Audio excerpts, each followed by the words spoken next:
नमस्ते सबैजनालाई। यो चाहिँ मेरो भोइस ओभर गरेको पहिलो भिडियो अनि यो चाहिँ बिहानको भिडियो हो। बिहान जुरुक्क उठ्ने बित्तिकै बाबुहरूलाई ओछ्यानबाट झारझुर पारेर ओछ्यान मिलाएपछि बल्ल म फ्रेस हुन जाने हो। अनि फ्रेस भएर आएर दुध तताएर पानी तताएर अनि बाबुलाई पनि दिने, बुवालाई पनि दिने, मैले पनि खाने गरेपछि अनि बल्ल मेरो बिहानको सुरुवात हुन्छ।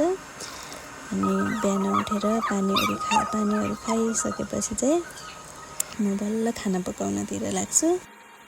सुरुमा चाहिँ मैले बाबुहरूलाई बेलुका उब्रेको रोटी तताएर दिएँ।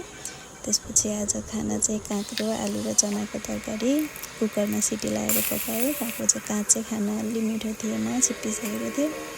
त्यही भएर काँक्रोको बोक्रा फालिओरी कुकरमा हालेर मसलाहरू यताउता बटाङबुटुङ हालेर 4-5 सिटी लगाएर अनि त्यस पछाडि पकाएँ। तरकारी पाक्यो, भात बसालेँ अनि बारीमा फेरि तरकारी टिप्न गएँ बेलुकाको लागि। मोबाइल बोकेर म चाहिँ नयाँ भएको भएर होला भोइस ओभर गर्न पनि जान्दिनँ, लाज पनि लाग्छ, रहर पनि लाग्छ। तर पनि भोइस ओभर गर्न सिक्दैछु, लाज हटाउँदैछु।